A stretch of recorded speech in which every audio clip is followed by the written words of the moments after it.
Storyteller, Pura, Belpre by Anika Aldumoy Denise. At the New York Public Library, story time begins with a special tradition. The librarian lights a wishing candle. Let's imagine it together. The swish of a match against a matchbox. A candle's flame sparking to life. And now our story begins. In 1921, New York City was growing and changing fast. Trolley cars buzzed down crowded streets. Trains rumbled through newly built subway tunnels.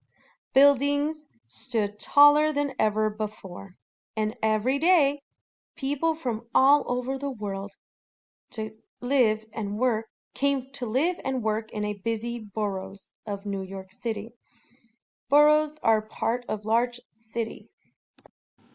Public libraries were changing too. They had a mission to welcome immigrant families. Libraries hired bilingual assistants because they spoke more than one language. The assistants could help draw new families to the library. Mission is a purpose or a reason for doing something. In the neighborhood of Harlem, librarians searched for an assistant who spoke Spanish, at least.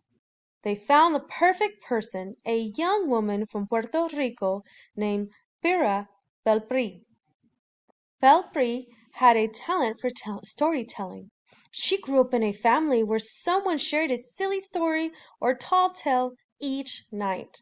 When she began working in the library's children's room, she looked for her favorite folk tales from Puerto Rico.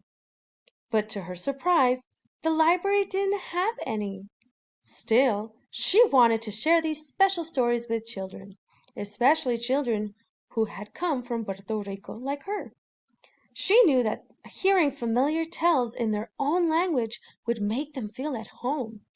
If she couldn't read the stories from a book, she would tell them from memory. This was how family members had told their stories when she was a child.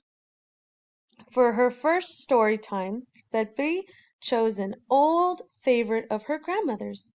It was about a mouse and a cockroach. She made puppets for each of the characters. Then she lit a wishing candle and told the tale of El Ratoncito Perez y la Cucaracha Martina. The children loved it.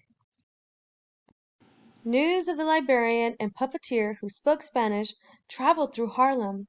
Belpre found books of fables and fairy tales translated into Spanish and added them to the library shelves. The library began to fill up with Spanish-speaking patrons. Belpre invited them to get library cards and return often. Patrons are people who come to a place because of what it offers. Meanwhile, Belpre wrote down the story of the little mouse and cockroach. In 1932, Perez and Martina became the first Latino storybook published in the United States. Pura Belpre was a talented librarian, writer, storyteller, and puppeteer. But her greatest gift was bringing people together in the library. She sparked a love of reading in bilingual children. Because of her, children could find books with characters who shared their language and culture. Through the power of stories, Belpre made the library a welcoming place for Spanish-speaking families. Colorín colorado, our story is done. Blow out the candle and make a wish.